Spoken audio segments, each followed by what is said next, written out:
After the age of 60, life begins to offer a new kind of freedom, one that many people never expected. For decades, you may have worked tirelessly, raised a family, supported others, and fulfilled responsibilities. You've done what needed to be done, often putting your own needs and dreams on hold. But now, as you step into this next chapter of life, whether you call it retirement, reinvention, or simply your time, something powerful begins to shift. You start to realize that life is no longer about chasing more, it's about choosing better. This stage of life isn't about accumulation, it's about letting go.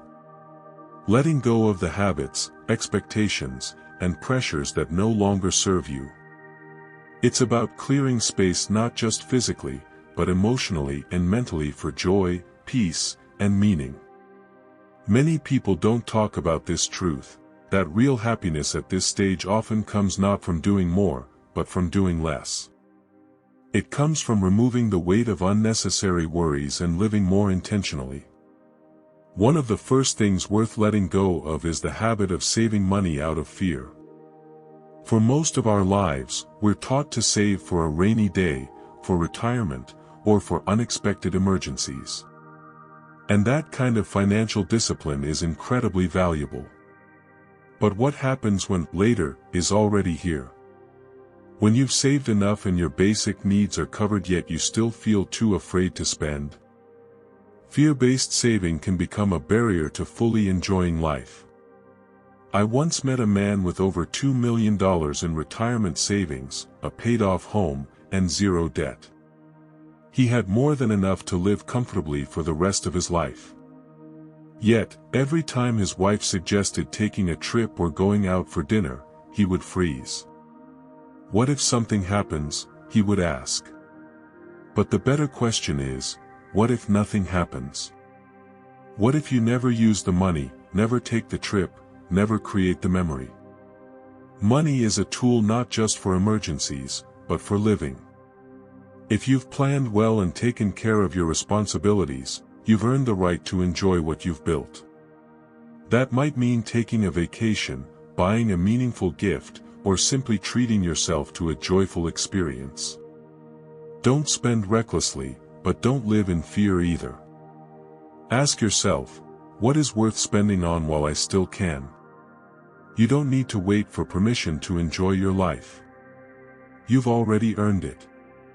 Now is your time, not someday, not eventually. Right now.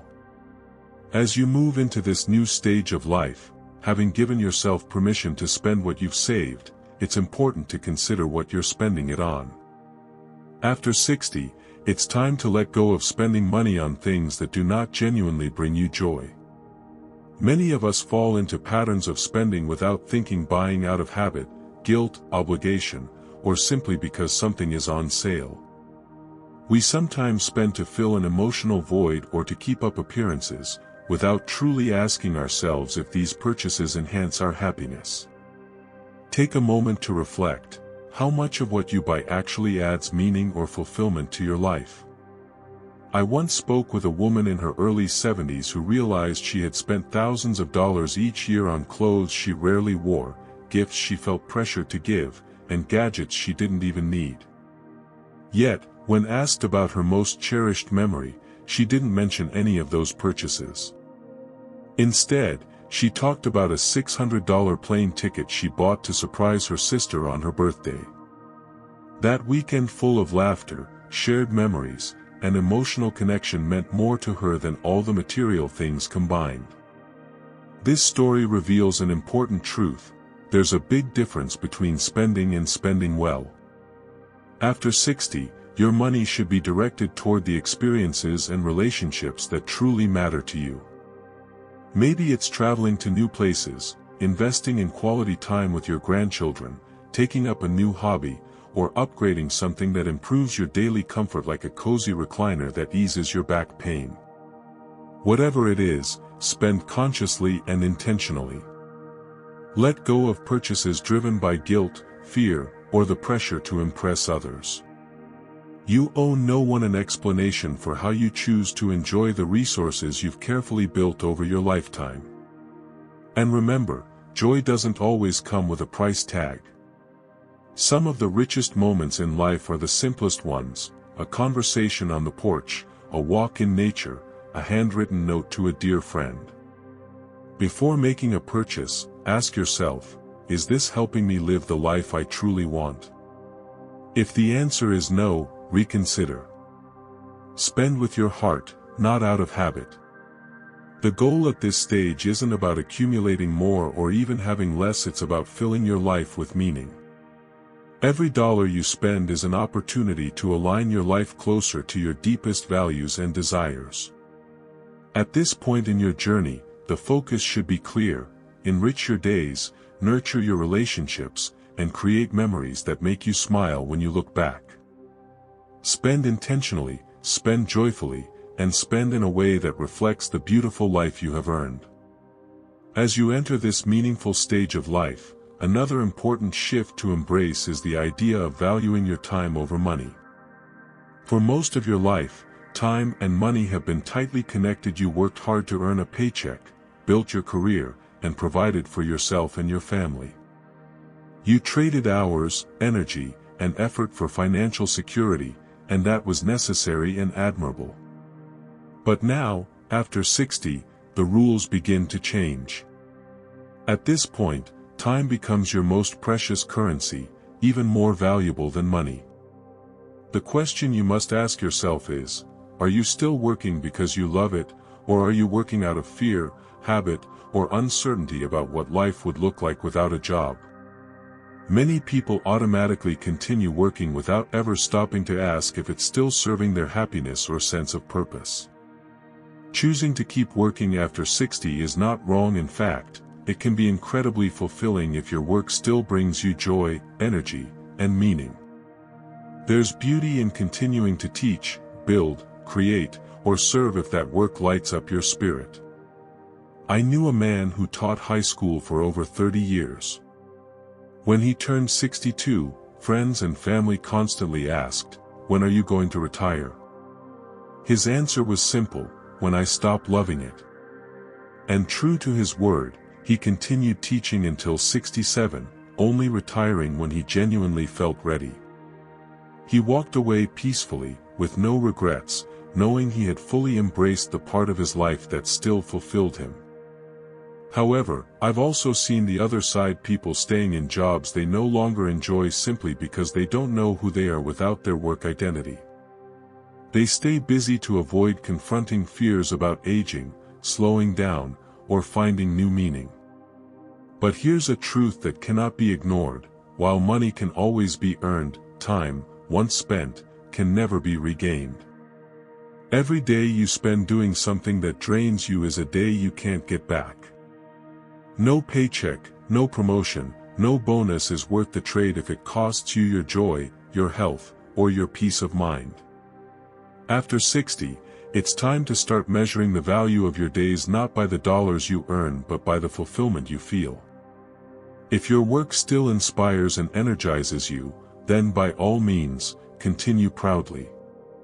But if it leaves you feeling empty, stressed, or disconnected from the life you want, it might be time to step away.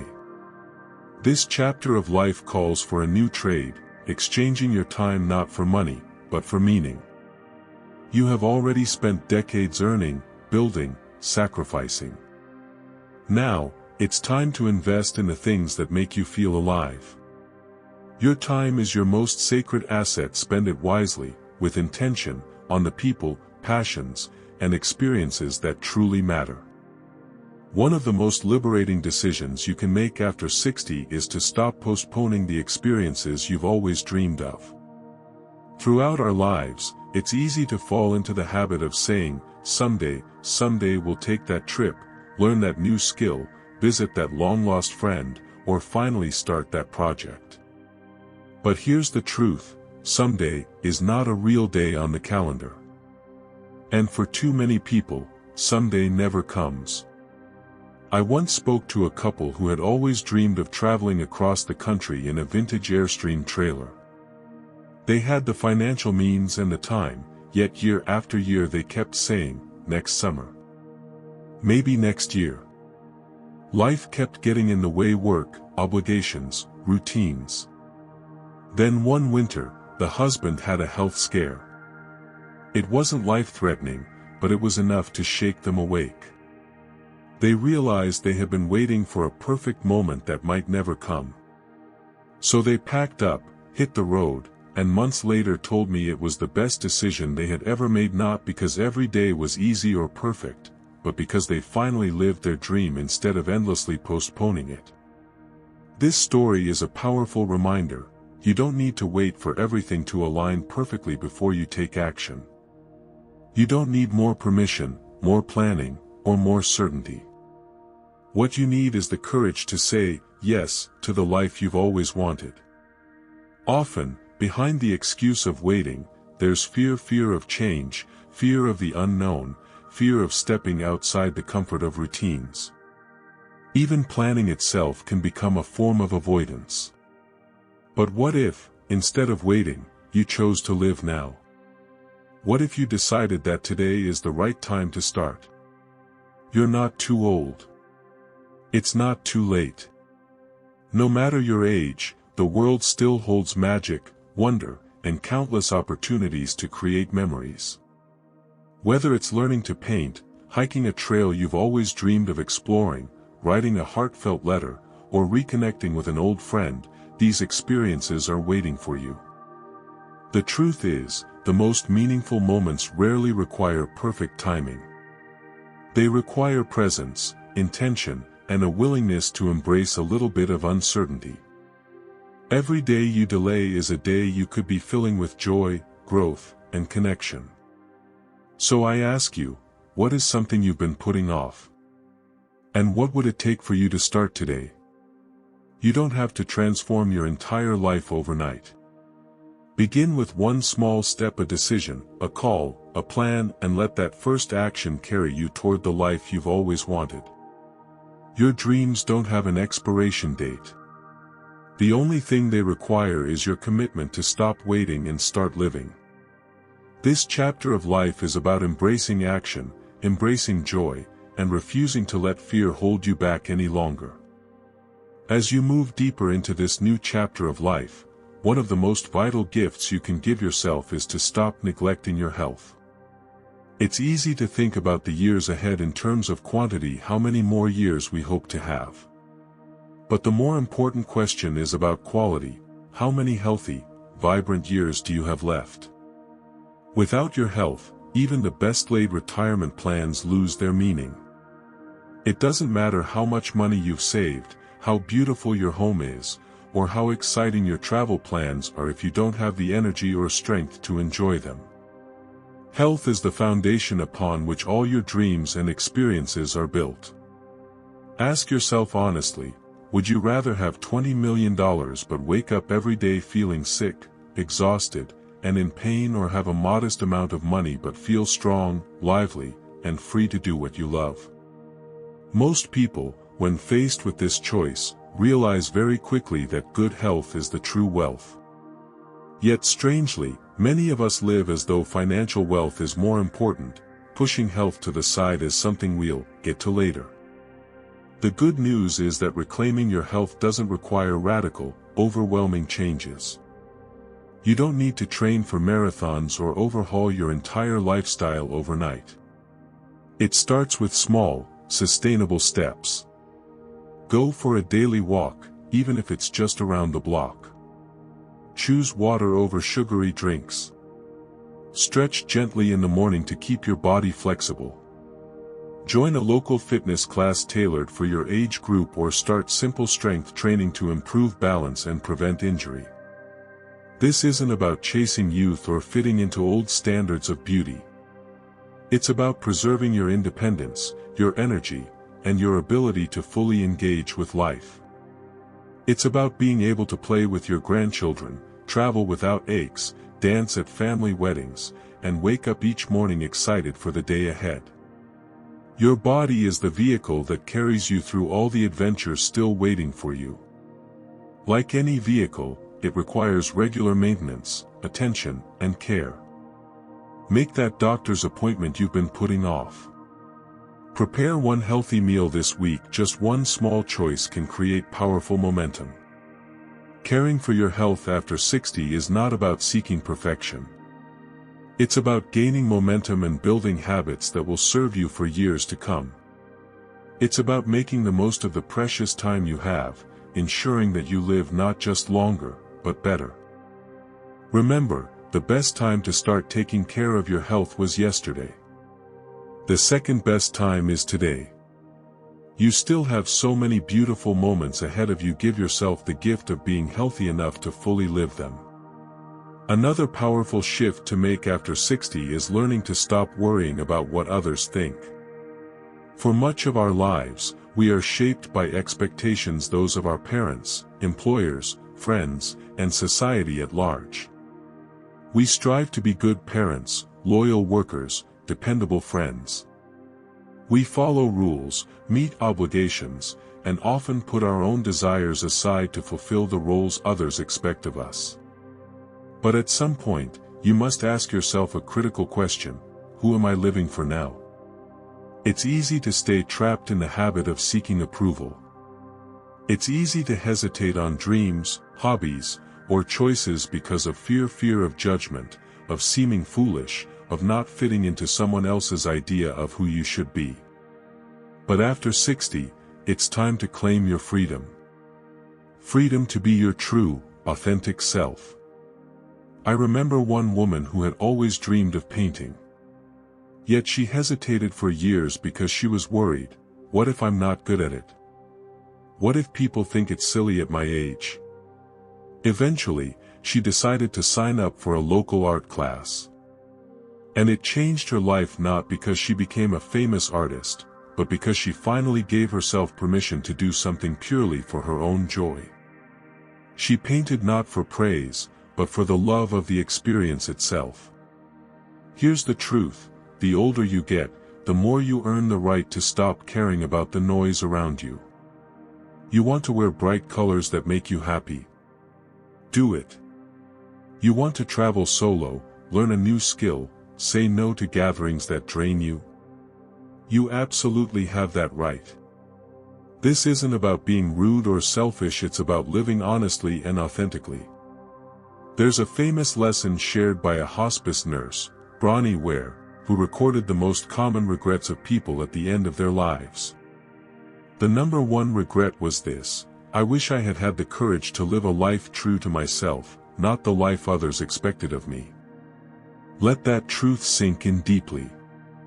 When you spend too much of your life living by someone else's rules, you slowly disappear from your own story. Now is the time to reclaim your voice, your desires, and your passions. Say what you mean. Do what you love. Allow yourself to be fully seen as beautifully imperfect and wonderfully unique as you are. There is only one you. And it is never too late to show up for your own life. After all the years you spent taking care of others, meeting expectations, and striving to do the right thing, this chapter belongs to you. Live it boldly, unapologetically, and joyfully. The greatest gift you can give yourself and the world is the freedom to be exactly who you are. As you embrace this new chapter after 60, one important decision you can make for your peace of mind is to stop consuming endless negativity. In particular, it's time to be mindful of how much doom and gloom you allow into your daily life through the news and media. Let's be clear, staying informed is important. Being aware of the world around you is part of being a responsible, thoughtful citizen. But there's a difference between staying informed and being emotionally overwhelmed. The modern news cycle, across every platform, is designed not necessarily to educate you but to keep your attention. And fear, outrage, and sensationalism are powerful ways to hold that attention. If you find yourself spending hours each day watching news stories filled with tragedy, disaster, and conflict, it's no surprise you might start feeling anxious, hopeless, or even fearful about the future. That constant exposure to negativity doesn't just affect your mood, it affects your health, your mindset, and the way you see the world. I often ask people, have you ever heard someone say, after 3 hours of watching the news, I feel so much better about life? Of course not. But countless people have told me that once they stepped away from the 24-hour news cycle, they felt lighter, more hopeful, and more present in their daily lives. The truth is, after 60, your attention becomes one of your most precious resources. And you get to choose where you place it. You can spend your energy focusing on what's broken, or you can choose to focus on what's beautiful and good.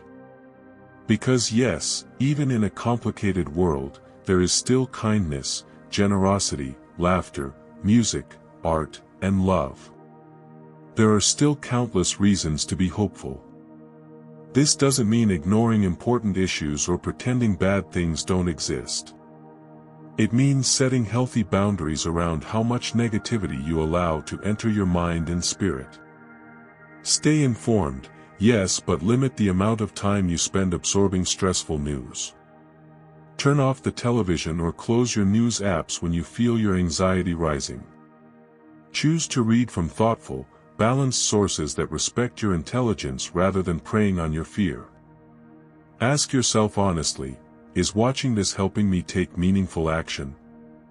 Is it improving my life or simply making me feel powerless? Because after all you have lived through and overcome, you deserve more than to sit in fear. You deserve peace, joy, and hope. At this point in your life, your time, energy, and emotional well-being are too valuable to waste on endless negativity.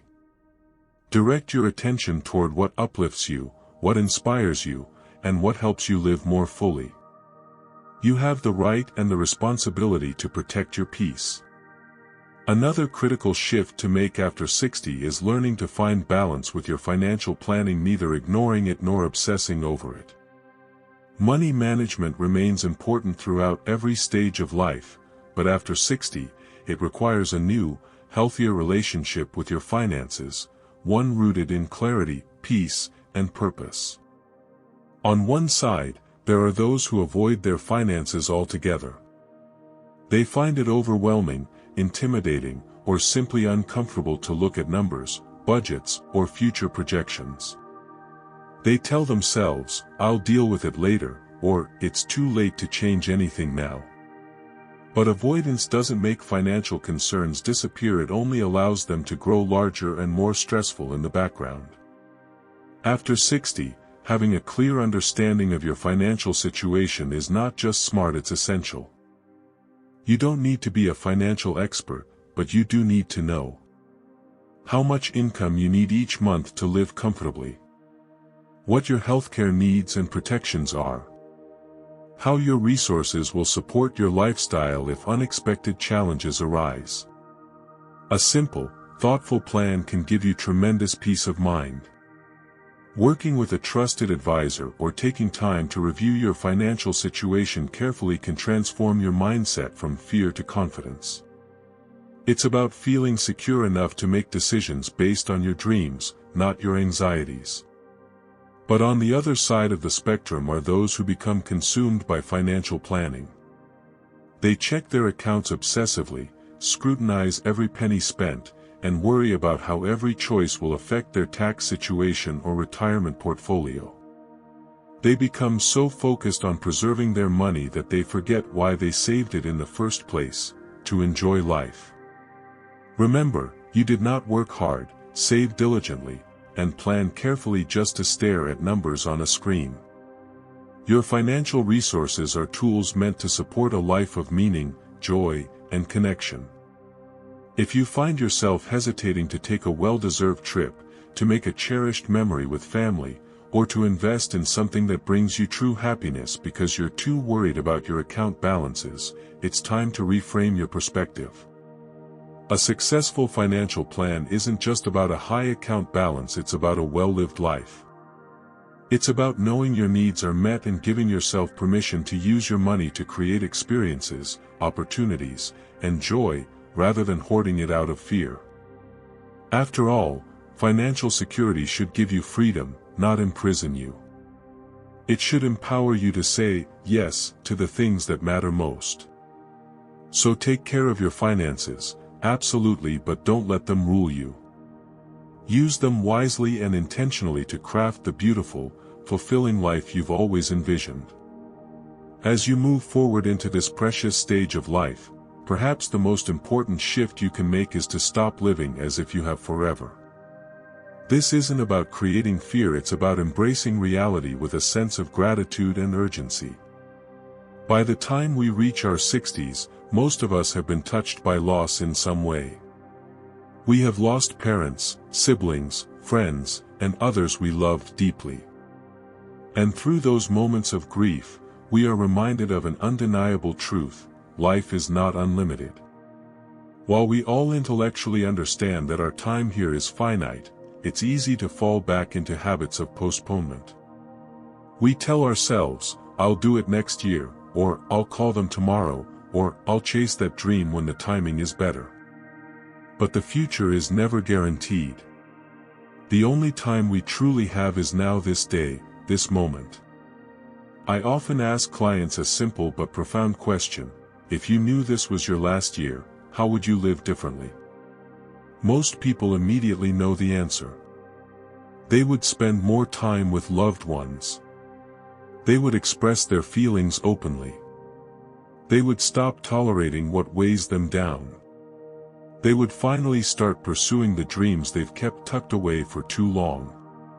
Yet after answering, many people go right back to living in the same patterns, waiting, delaying, hesitating. You don't have to wait for a health scare, a loss, or a wake-up call to start living with intention.